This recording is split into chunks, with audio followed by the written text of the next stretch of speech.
नमस्कार, स्वागत है आपका खबर एचपी में। तो आइए जानते हैं हिमाचल के हर छोटे बड़े शहर से जुड़े 30 फटाफट बड़ी खबरों को। इससे पहले यदि आप वीडियो को लाइक नहीं किए हैं तो लाइक कर दीजिए और चैनल में नए तो चैनल को सब्सक्राइब कर लीजिए। और आप वीडियो को कहां से देख रहे हैं कमेंट बॉक्स में हमें जरूर बताइए।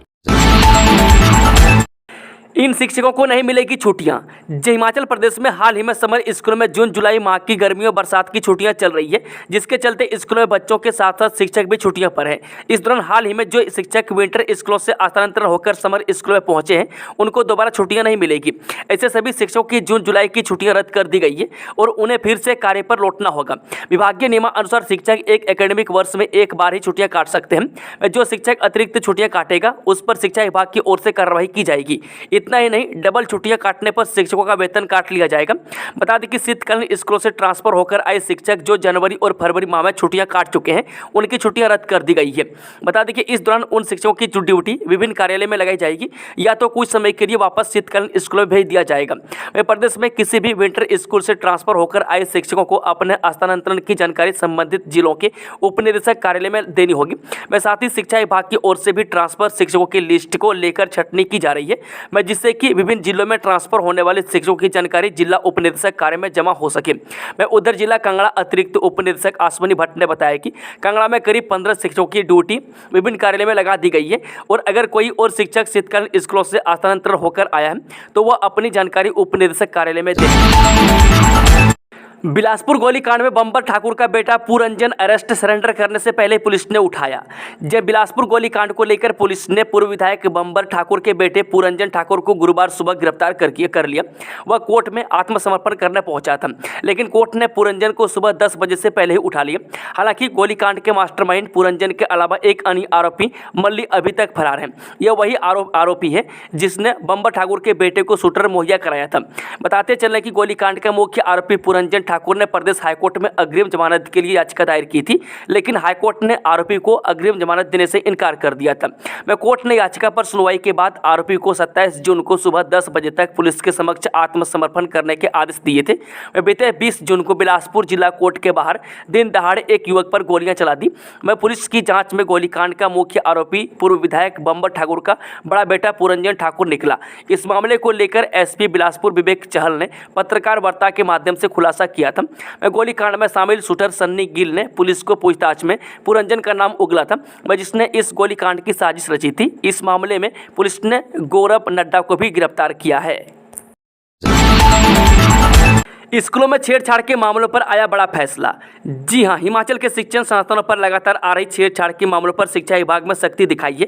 दरअसल विभाग में हर शिक्षण संस्थान को ये जरूरी निर्देश जारी किए थे कि सेक्सुअल हरासमेंट कमेटी को हर महीने की 5 तारीख को ऐसे मामलों की जानकारी निदेशालय भेजनी होगी। लेकिन शिक्षण संस्थान इन नियमों का पालन नहीं कर रहे। ऐसे में अब एक बार फिर शिक्षा विभाग ने सभी शिक्षण संस्थानों को रिमाइंडर जारी किया है कि हर हालत में हर महीने की 5 तारीख को छेड़छाड़ संबंधित मामलों की रिपोर्ट निदेशालय भेजनी होगी। ऐसा न करने की सूरत में शिक्षण संस्थान के मुखियाओं पर कार्रवाई की जाएगी। गोली चलाने के बदले में 5 लाख और नौकरी देने का हुआ था शूटर से सौदा। जब बिलासपुर गोलीकांड में कई परतें खुलकर सामने आ रही है, पुलिस की छानबीन में कई अहम खुलासे ऐसे हुए हैं। पुलिस रिमांड के दौरान शूटर सन्नी ने कबूला है कि उससे इस गोलीकांड को अंजाम देने के लिए 5 लाख रुपये और नौकरी देने का सौदा पूर्व विधायक के बेटे पुरंजन ने किया था। शूटर का यह भी कहना है कि मास्टरमाइंड पुरंजन ने ही गोलियों से भरा कट्टा उपलब्ध करवाया था। गोलीकांड के शूटर सन्नी गिल उम्र 33 वर्षीय ने पुलिस रिमांड के दौरान पूछताछ में खुलासा किया है कि उसके माता पिता का निधन हो चुका है। जब यह नाबालिग था तो उस पर इसकी माता की हत्या का केस दर्ज हुआ था। वह करीब 8 माह से आनंदपुर साहिब में रह रहा है। वहां पर बस अड्डा में कुछ समय के लिए टॉयलेट बाथरूम में सफाई का कार्य किया। मैं उसके बाद चिकन की दुकान पर भी काम किया, लेकिन लड़ाई झगड़ा होने के कारण काम छूट गया और वह बेरोजगार हो गया। वह काफी समय से बिलासपुर के सुंगल गांव के संदीप उर्फ सैंडी के संपर्क में था। उसने सैंडी से काम दिलवाने को कहा था। वह सैंडी ने पुरंजन ठाकुर उर्फ गोलू के बारे में बताया था कि वह पूर्व विधायक का बेटा है और उसका अच्छा दोस्त है। कहा था कि उसे काम दिला सकता है। ताज आईटीसी और महिंद्रा की मदद से बनेंगे होटल। पर्यटन विकास कार्यशाला में कंपनियों ने जताई सहमति। एडीबी यानी कि एशियन विकास बैंक की मदद से हिमाचल में स्थापित होने वाली नई पर्यटन इकाइयों में देश की नामी कंपनियां ताज, आईटीसी, महिंद्रा, ओबरॉय और सरोवर की तर्ज पर सुविधाएं मिलेंगी। पर्यटन और नागरिक उड्डयन विभाग की ओर से चंडीगढ़ में हिमाचल में पर्यटन व्यवसाय के अवसर को लेकर आयोजित सम्मेलन में देश के शीर्ष होटल समूह ने अपनी विशेषज्ञता हिमाचल के साथ साझा करने में दिलचस्पी दिखाई है। में निजी क्षेत्र की परामर्श एजेंसी डिलॉयट व पीडब्ल्यूसी भी हिमाचल में पर्यटन विकास के लिए सेवाएं देने को तैयार है। प्रदेश सरकार ने हिमाचल आने वाले सैलानियों को विश्व स्तरीय सुविधाएं उपलब्ध करवाने के लिए निजी पर्यटन इकाइयों से सहयोग लेने का फैसला लिया है। बता दें कि हिमाचल प्रदेश राज्य पर्यटन विकास निगम के अध्यक्ष RS बाली ने बताया कि राज्य सरकार ने निजी क्षेत्र के सहयोग से सार्वजनिक निजी साझेदारी प्रणाली के तहत पर्यटन अधोसंरचना विकास का फैसला लिया है। हिमाचल शांति प्रिय और बेहतर कानून व्यवस्था वाला राज्य है, इसलिए यहाँ पर्यटन क्षेत्र में अपार संभावनाएं हैं। प्रदेश सरकार ने हिमाचल में साहसिक, धार्मिक और प्राकृतिक पर्यटन को बढ़ावा देकर सालाना 5 करोड़ सैलानियों के हिमाचल में स्वागत का लक्ष्य रखा है। एशियन विकास बैंक की मदद से हिमाचल में पर्यटन विकास के लिए 2500 करोड़ खर्च किए जाने हैं। इनमें से 1300 करोड़ रुपये स्वीकृत भी हो चुके हैं। सीएम सुक्खू बोले प्रारंभिक बालिया अवस्था देखभाल शिक्षा अनुशिक्षा की योजना लागू करेंगे।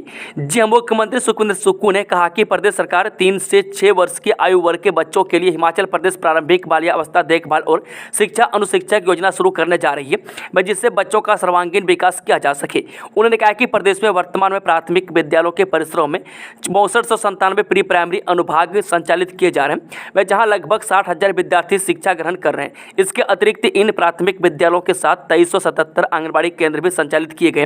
गुरुवार को जारी बयान में मुख्यमंत्री ने कहा कि राष्ट्रीय शिक्षा नीति 2020 के तहत राज्यों के शिक्षा विभाग को व्यापक प्रारंभिक बाल्य देखभाल और शिक्षा कार्यक्रम के तैयार करने का सुझाव दिया गया। शिक्षा विभाग प्रारंभिक बाल्यावस्था देखभाल और शिक्षा कार्यक्रम के सभी 4 प्रारूपों को लागू करेगा। उन्होंने कहा कि इन 4 प्रारूपों के तहत आंगनबाड़ी केंद्रों, प्राथमिक विद्यालयों में चल रहे आंगनबाड़ी केंद्रों, पूर्व में स्थापित प्री प्राइमरी स्कूलों में पढ़ रहे 5 से 6 वर्ष की आयु के बच्चे और प्री प्राइमरी स्कूलों को शामिल किया जाएगा। जीएसटी 6% कम होने से 3 रुपये तक सस्ता मिलेगा सेब कार्टन, बागवानों को मिलेगा फायदा। जीएसटी 6% कम होने के बाद बागवानों को अब सेब कार्टन 3 रुपये तक सस्ता मिलेगा। बता दें कि सेब कार्टन पर पहले जीएसटी 18% था।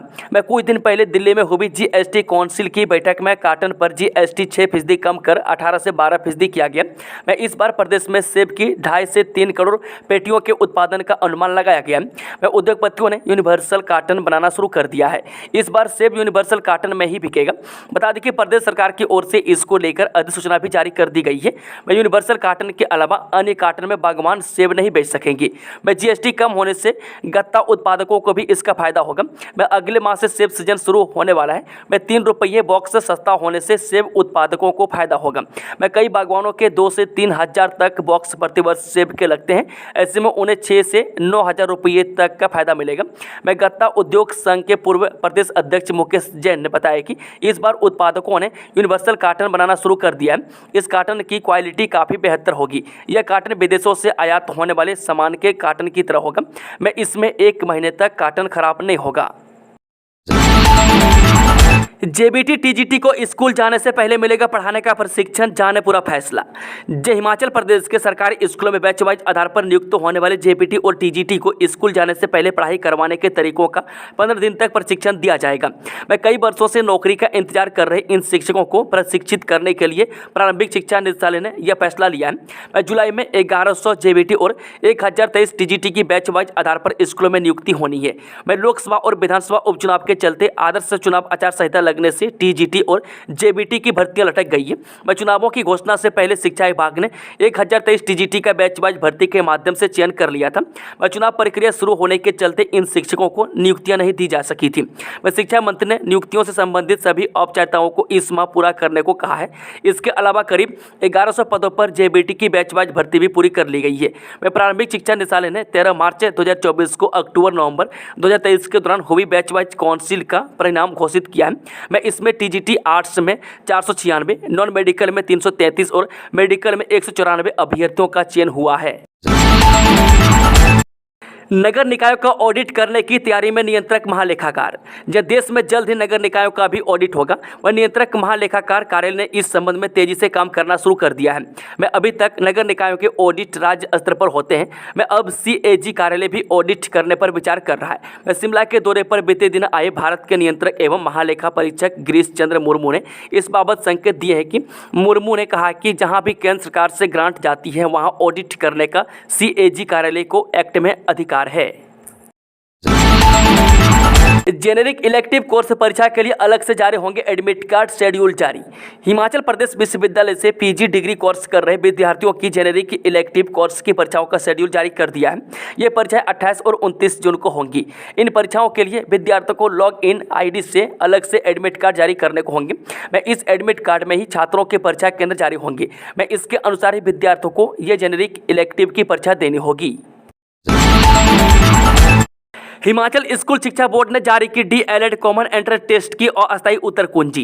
जी हाँ, हिमाचल प्रदेश स्कूल शिक्षा बोर्ड ने 8 जून को प्रदेश भर में आयोजित 2 वर्षीय डिप्लोमा इन एलिमेंट्री एजुकेशन यानी कि DELED कॉमन एंट्रेंस टेस्ट 2024 की अस्थायी उत्तर कुंजी को जारी किया है। बोर्ड की ओर से जारी इस उत्तर कुंजी में किसी प्रकार की आपत्तियों पर अभ्यर्थी 2 जुलाई तक बोर्ड कार्यालय में प्रमाणित तथ्यों के अनुसार संपर्क कर सकते हैं। मैं स्कूल शिक्षा बोर्ड के सचिव डॉक्टर मेजर विशाल शर्मा ने बताया कि बोर्ड प्रबंधन ने DELED के लिए 8 जून को प्रदेश भर में कॉमन एंट्रेंस टेस्ट 2024 का आयोजन किया था। इस दौरान हजारों परीक्षार्थियों ने अपनी उपस्थिति दर्ज करवाई थी। दिव्यांग छात्रों से ना वसूलें फीस और फंड, शिक्षा विभाग के स्कूलों को सख्त निर्देश। जय प्रदेश शिक्षा विभाग ने दिव्यांग छात्रों को बड़ी राहत दी है।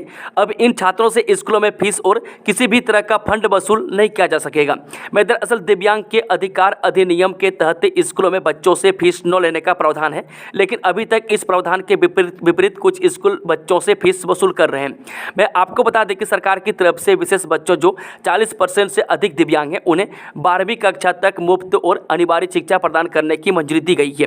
ऐसे में इन छात्रों से किसी भी तरह की फीस वसूलने पर मनाही है। अब इन मामलों पर संज्ञान लेते हुए शिक्षा विभाग ने सभी स्कूलों को सख्त निर्देश जारी किए हैं। ऐसे में 12वीं कक्षा तक 40% से अधिक दिव्यांगता वाले विशेष छात्रों से किसी भी तरह का कोई शुल्क नहीं लिया जाएगा। मैं उच्च शिक्षा विभाग के निदेशक ने सभी स्कूलों को इस बारे में निर्देश जारी किए हैं। वहीं सभी स्कूलों को इस मामले में 1 हफ्ते में रिपोर्ट देने को कहा गया। मैं इस रिपोर्ट में बताना होगा कि उनके पास कितने दिव्यांग छात्र और कितने दिव्यांग छात्रों को मुफ्त शिक्षा दी जा रही है। वहीं आदेश न मानने वाले स्कूलों से सख्ती से निपटा जाएगा। बेफिक्र होकर हिमाचल आए पर्यटक, पुलिस भी करेगी सहयोग। जे पर्यटकों के साथ मारपीट की घटनाओं से हिमाचल के पर्यटक पर बुरा असर हो रहा है। ऐसे में होटल कारोबारियों को भी कम आमद के चलते नुकसान उठाना पड़ रहा है। लेकिन हालिया घटनाओं से पर्यटकों को हिमाचल आने से घबराने की जरूरत नहीं है। मैं प्रदेश पुलिस और प्रदेश सरकार पर्यटकों के सहयोग के लिए काम कर रही है। बता दें कि पिछले दिनों चंबा व प्रदेश के अन्य हिस्सों में हुई पर्यटकों से मारपीट और अन्य घटनाओं का पर्यटन पर बुरा असर पड़ा है। पर्यटक अब उस संख्या में हिमाचल नहीं आ रहे हैं। मैं जिस तादाद में 15 जून के बीच पहुंच रहा था, मैं कुछ शरारती तत्वों के कारण पूरे हिमाचल की बदनामी हुई है। लेकिन हिमाचल प्रदेश सरकार और पुलिस पर्यटकों की सुरक्षा के लिए सजग है। वह पुलिस को भी पर्यटकों को सहयोग देने के आदेश दिए गए हैं। पर्यटन क्षेत्र में निवेशकों को आकर्षित करने के लिए बाली की पहल, चंडीगढ़ में जुटाए हॉटलियर। जी, हिमाचल प्रदेश राज्य पर्यटन विकास निगम के अध्यक्ष RS बाली ने कहा कि राज्य सरकार निजी क्षेत्र के सहयोग से सार्वजनिक निजी साझेदारी प्रणाली के तहत पर्यटन अधोसंरचना के सतत विकास के लिए प्रभावी कदम उठा रही है। मैं पर्यटन और नागरिक उड्डयन विभाग द्वारा प्रदेश में व्यवसाय के अवसरों पर चंडीगढ़ में आयोजित सम्मेलन को संबोधित करते हुए उन्होंने कहा कि हिमाचल एक शांति प्रिय और बेहतर कानून व्यवस्था वाला राज्य है, जहाँ पर्यटन क्षेत्र में अपार संभावनाएं हैं। वे प्रदेश सरकार इन संभावनाओं को धरातल पर उतारने की दिशा में अग्रसर है। शराब ठेके ने बिगाड़ा गांव का माहौल, बहु बेटियों का घर से निकलना हुआ मुश्किल। जे उपमंडल बंगाना के डरो गांव में खुले शराब के ठेके को लेकर महिलाओं ने विरोध जताया है। वह ठेके को बंद करने को लेकर महिलाओं ने DC ऊना को 1 हफ्ते में दूसरी बार ज्ञापन सौंपा है। वह साथ ही चेताया है कि अगर प्रशासन ने जल्द ही कोई कदम नहीं उठाया तो महिलाएं एकजुट होकर धरना देने के साथ साथ खुद ठेके की तोड़फोड़ करने के लिए मजबूर हो जाएंगी। भाजपा प्रदेश अध्यक्ष बोले हिमाचल में पति पत्नी और मित्रों की चल रही सरकार। जी, भाजपा के प्रदेश अध्यक्ष डॉक्टर राजीव बिंदल ने सुक्खू सरकार पर तीखा हमला बोला है। उन्होंने कहा कि सुक्खू सरकार ने अपने 18 महीनों के शासनकाल में 12 बहनों के अलावा कुछ नहीं किया। मैं हिमाचल में पति पत्नी और मित्रों की सरकार चल रही है। मैं भाजपा प्रदेश अध्यक्ष राजीव बिंदल ने ढलियारा में पत्रकार वार्ता में कहा कि मुख्यमंत्री की पत्नी को टिकट देने से कांग्रेस के अंदर ज्वालामुखी धधक रहा है और 10 जुलाई के बाद यह ज्वालामुखी फट जाएगा। मुख्यमंत्री कहते हैं कि वे पत्नी को चुनाव नहीं लड़ाना चाहते थे, लेकिन उनकी मजबूरी है क्योंकि हाईकमान का आदेश है। क्योंकि मजबूर मुख्यमंत्री जन कल्याण नहीं कर सकता। वर्ष में 1 लाख नौकरियां देने वाली कांग्रेस में नौकरी देने वाले संस्थान को ही बंद कर दिया। फाइनेंस कंपनी लोगों की मेहनत की कमाई लेकर फुर्र 2 साल पहले खुला था कार्यालय और एटीएम। जिन निजी फाइनेंस कंपनी नित्थर के लोगों की मेहनत की कमाई लेकर फरार हो गई है। मैं 2 साल पहले पीगो फाइनर इंडिया निधि लिमिटेड कंपनी ने नित्थर में कार्यालय और एटीएम खोला था। मैं स्थानीय दुकानदारों और लोगों ने इसमें पैसा निवेश किया। किसी ने बचत खाता तो किसी ने आरडी और कई अन्य योजनाएं चलाई। मैं इस कंपनी का एमडी गुरप्रीत सिंह पुत्र हरबंस सिंह भामड़ी लुधियाना का रहने वाला है। इसके खिलाफ लोगों ने नित्थर पुलिस चौकी में एफआईआर दर्ज कराई है। मैं यह कंपनी नित्थर के लोगों के 15 लाख रुपये लेकर भाग गई है। मैं शिकायतकर्ता सतपाल के 3,89,000, शिल्पा पत्नी धर्मेंद्र ठाकुर के 1,60,000, सतपाल गांव 4 माला 75,000, पंकज गांव धना, इंद्र सिंह हरदयाल, प्रवीण कुमार, संतोष ठाकुर घरोली, सुरजीत सिंह गुलपाल गांव चेवड़ी, श्यामलाल, वीरेंद्र कुमार, तेजस्वी शर्मा चेवड़ी सहित कई अन्य लोगों के पैसे लेकर यह कंपनी भाग गई है। मैं डीएसपी आनी चंद्रशेखर ने कहा कि 420 का मामला दर्ज किया गया है। आरोपी को पुलिस ढूंढ रही है। पीने लायक नहीं बद्धी का पानी, आईआईटी मंडी की रिपोर्ट में हुए चौंकाने वाले खुलासे। जे बद्धी बरोटी वाला औद्योगिक क्षेत्र में भूजल प्रदूषण खतरनाक स्थिति में आ गया। मैं भूतल से 30 से 80 मीटर की गहराई में यह प्रदूषण पाया गया। हिमाचल प्रदेश हाईकोर्ट ने आईआईटी मंडी द्वारा इस क्षेत्र में भूजल प्रदूषण से जुड़ी रिपोर्ट के देखने के बाद पाया कि प्राकृतिक और औद्योगिक दोनों प्रकार के स्रोतों से उत्पन्न होने वाले भूजल में भारी धातुओं और नियोजेनिक यूरेनियम के तत्व पाए गए। मैं इस तरह जल में कार्सिनोजेनिक रसायनों की उपस्थिति से मानवीय स्वास्थ्य को खतरा पैदा हो गया है। 100 में से 42 रुपये सैलरी व पेंशन पर खर्च, कैसे होगा हिमाचल का विकास। जे सरकारी कर्मचारियों के लिए ओल्ड पेंशन स्कीम का ऐलान और महिलाओं को 1500 रुपये देने की गारंटी के साथ अन्य लोग लुभावन वादे पर सत्ता में आई कांग्रेस सरकार इस समय घोर आर्थिक संकट से जूझ रही है। वह प्रदेश के पास संसाधन सीमित हैं और खर्चे बहुत अधिक हैं। मैं मुख्य रूप से खर्चा सरकारी कर्मचारियों की सैलरी व पेंशन का है। मैं साल 2024-25 के बजट की बात की जाए तो इस वित्त वर्ष में अगर सरकार का 100 रुपये का बजट है तो कर्मचारियों की सैलरी व पेंशन पर 42 रुपये खर्च हो रहे हैं। मैं इसमें 25 रुपये सैलरी पर व 17 रुपये पेंशन पर खर्च हो रहे हैं। वहीं बचा हुआ पैसा हिमाचल में अन्य विकास कार्यों पर खर्चा होगा। मैं ओपीएस लागू करने के बाद आने वाले सालों में पेंशन पर खर्च अभी और बढ़ेगा। हाल ही में प्रदेश में वित्त आयोग की टीम का 3 दिन का दौरा था। मैं वित्त आयोग की टीम के समक्ष पेश किए गए आंकड़े हिमाचल की चिंताजनक आर्थिक स्थिति को दर्शाते हैं। मैं इसमें प्रदेश सरकार ने अपने खर्चों का ब्यौरा दिया है। मैं ओल्ड पेंशन स्कीम लागू करने और महिलाओं को 1500 रुपये देने का ऐलान और प्रदेश सरकार पर बढ़ते कर्ज ने सरकार की नींद उड़ा दी है। भारत में भी लागू होगा एक देश एक चार्जर नियम। जो यूरोपीय यूनियन की तरह अब भारत में भी हर तरह की डिवाइस पर एक ही तरह का चार्जर इस्तेमाल होगा। यूरोपियन यूनियन ने साल 2022 में इस नियम का लागू किया था। मैं इसके बाद एप्पल को भी आईफोन में टाइप सी चार्जिंग पोर्ट देना पड़ा। वहीं मीडिया रिपोर्ट्स के मुताबिक अब भारत सरकार भी इस कानून को लागू करने की तैयारी में है। माना जा रहा है कि साल 2025 से भारत में बिकने वाले सभी मोबाइल और टैबलेट में एक कॉमन चार्जर का इस्तेमाल होगा और यह टाइप सी होगा।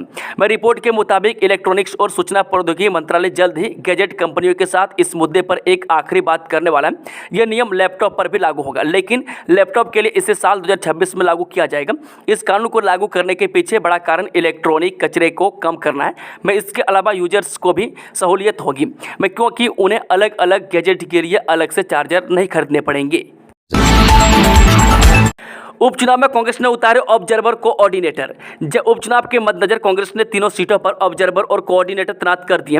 नालागढ़ में आशा कुमारी को सीनियर ऑब्जर्वर लगाया गया, जबकि यहां हरमोहिंद्र सिंह लक्की को ऑब्जर्वर तैनात किया गया। नालागढ़ में पीसीसी कोऑर्डिनेटर की सबसे बड़ी टीम कांग्रेस ने उतारी है। इस सीट पर 9 पीसीसी कोऑर्डिनेटर लगाए गए। हिमाचल प्रभारी राजीव शुक्ला ने इस संबंध में आदेश जारी किए हैं। नालागढ़ में दयाल प्यारी, यदुपति ठाकुर, अरुण शर्मा, इकबाल मोहम्मद, मोहम्मद, रमेश चौहान, रमेश ठाकुर, मोहन मेहता, मुकेश शर्मा और पवन चौहान को पीसीसी कोऑर्डिनेटर के तौर पर तैनात किया गया है। युवाओं को मिलेंगे इतने bus taxi permit. Himachal Pradesh के बेरोजगार युवाओं को नई टैक्सी, मैक्सी कैब व कॉन्ट्रैक्ट बसें चलाने के लिए 3600 परमिट जारी करने पर फैसला हो गया। मैं बुधवार को प्रधान सचिव परिवहन आरडी नजीम की अध्यक्षता में हुई बैठक में मंगलवार शाम तक आए सभी आवेदनों को मंजूरी देने का निर्णय लिया गया। मैं बुधवार को सचिवालय में इसके लिए स्टेट ट्रांसपोर्ट अथॉरिटी की बैठक हुई, जिसमें ट्रांसपोर्ट पॉलिसी में कुछ संशोधन करने का भी निर्णय हुआ। लेकिन इसके लिए मामला सरकार को भेजा जाएगा। सरकार परिवहन विभाग के सुझावों पर निर्णय लेगी। इस बैठक में परिवहन विभाग के निदेशक डीसी नेगी समेत दूसरे अधिकारी मौजूद थे। सूत्रों के अनुसार कुल 3600 परमिट की डिमांड परिवहन विभाग के पास पहुंची थी, जिसमें से मोटर कैब यानी टैक्सी के लिए काफी ज्यादा संख्या में आवेदन थे। हिमाचल पुलिस को मिलेंगे साइबर कमांडो। हिमाचल पुलिस को जल्द ही साइबर कमांडो मिलेंगे। हिमाचल पुलिस के 10 जवानों का चयन साइबर कमांडो के लिए हुआ है। प्रदेश भर से 16 पुलिस जवानों ने साइबर कमांडो परीक्षा दी थी, जिसमें से 10 जवानों का चयन साइबर कमांडो के लिए हुआ है। कुछ माह पहले केंद्रीय गृह मंत्रालय की टीम के नेतृत्व में police line Bharari cyber commando की परीक्षा का आयोजन किया था। साइबर कमांडो की परीक्षा में साइबर क्राइम, कंप्यूटर व सामान्य ज्ञान सहित अन्य महत्वपूर्ण सवाल पूछे गए थे। 2 घंटे की इस परीक्षा में 100 सवाल पूछे गए थे। हिमाचल प्रदेश पुलिस के 16 जवानों ने साइबर कमांडो की परीक्षा दी थी। साइबर कमांडो परीक्षा पास करने के बाद 10 जवानों का चयन साइबर कमांडो के लिए किया गया है। साइबर कमांडो के लिए चयनित हुए जवानों को 3 माह की साइबर क्राइम सहित अन्य ट्रेनिंग दी जाएगी।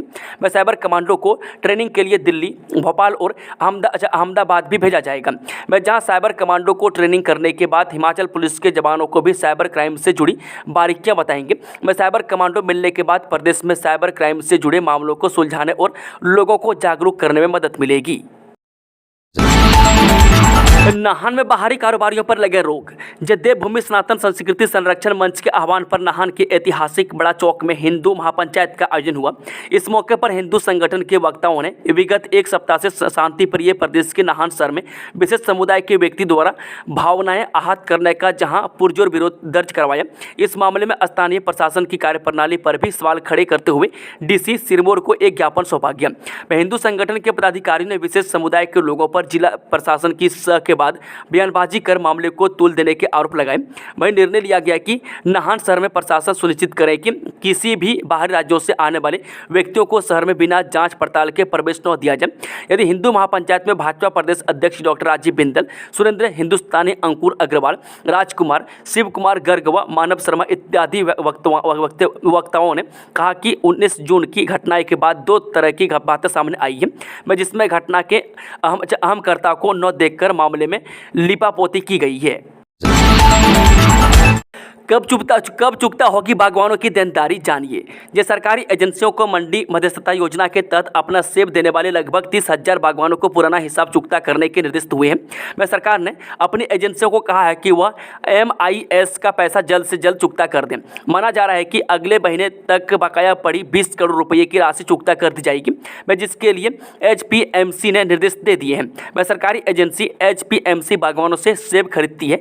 सरकार द्वारा तय की गई मंडी मध्यस्थता योजना के अधीन यह सेब खरीदा जाता है, जिसका उपयोग HPMC विभिन्न तरह के उत्पाद बनाने में करता है। इस सेब की एवज में बागवानों को पैसा चुकता करना होता है, जिसका रेट सरकार द्वारा निर्धारित है। इसी रेट के तरह बागवानों को पिछले साल के सेब सीजन की राशि अभी चुकता नहीं की गई है, जो कि 20 करोड़ रुपये के आसपास की बनती है।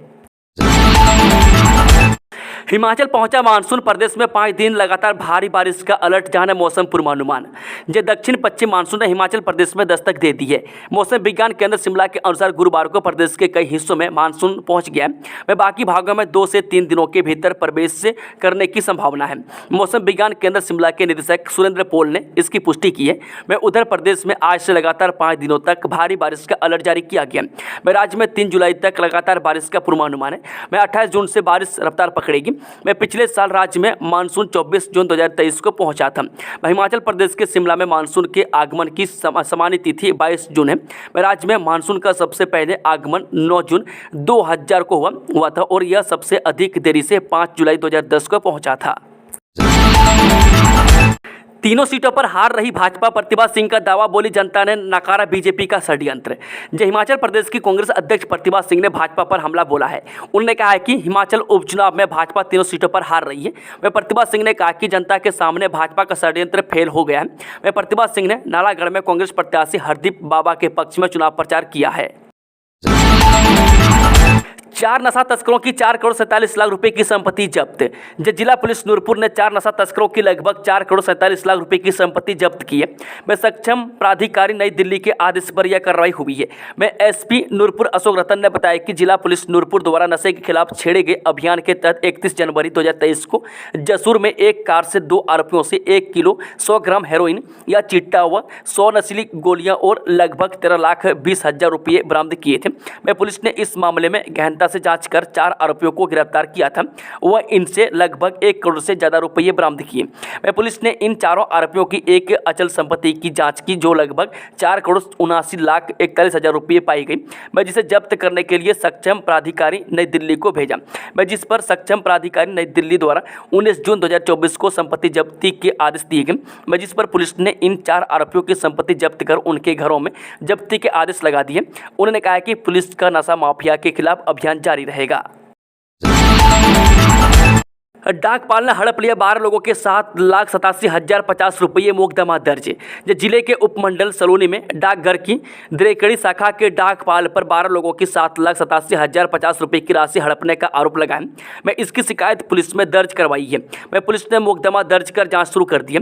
मैं डाक विभाग के अधीक्षक संजय कुमार पुलिस थाना किहार में दर्ज शिकायत में बताया कि द्रेकड़ी डाक शाखा में प्रताप सिंह को बतौर डाकपाल तैनात किया गया था। मैं उसके पास लोगों द्वारा अपने बचत और आरडी की पासबुक में पैसे जमा करवाए थे। उनकी पासबुक के साथ छेड़खानी कर 12 खाता धारकों के डाकपाल ने 7,87,050 रुपये हड़प लिए हैं। मैं लोगों की शिकायत पर विभाग ने अपनी ओर से जांच के लिए इंस्पेक्टर तैनात किया गया। मैं जांच इंस्पेक्टर ने जांच करने के उपरांत डाकपाल की 7,87,050 रुपये रिकवरी लिख ली थी। उसे रिकवरी राशि को जमा करवाने का मौका दिया था, लेकिन उक्त डाकपाल रिकवरी राशि को जमा करवाने में नाकाम रहने की सूरत में पुलिस में उसके खिलाफ मामला दर्ज करवाया है। अंतर्राष्ट्रीय मिंजर मेले की तैयारियां शुरू। 28 जुलाई से 4 अगस्त तक मनाया जाएगा मेला। चंबा में मिंजर मेले के आयोजन को लेकर जिला प्रशासन ने तैयारियां शुरू कर दी है। मैं चौगान के आसपास लंबे समय से बंद पड़ी लाइटों को ठीक करने का कार्य शुरू कर दिया गया है। मैं आगामी दिनों में चौगान में बने मंच में भी रंग रोगन का कार्य किया जाएगा। इस बार मिंजर मेला 28 जुलाई से 4 अगस्त तक मनाया जाएगा। मैं मिंजर मेले के दौरान अस्थायी तौर पर व्यापारिक गतिविधि शुरू करने के लिए भी नीलामी प्रक्रिया को पूरा किया जा रहा है। मैं इस बार मेले के दौरान शहर के अन्य ऐतिहासिक धरोहर को जगमगाती लाइटों से सजाने के लिए भी कार्य किया जाएगा, ताकि रात के अंधेरे में शहर की सुंदरता को बढ़ाया जा सके। दोस्तों, खबरों का सिलसिला समाप्त होता है। कि जानकारी पसंद आई तो वीडियो को लाइक शेयर, चैनल को सब्सक्राइब जरूर कर लें और कमेंट बॉक्स में कमेंट करके बताएं कि आप न्यूज़ को हिमाचल के किस कोने में बैठकर देख रहे हैं। Thank you, all the best. जय हिंद, जय हिमाचल।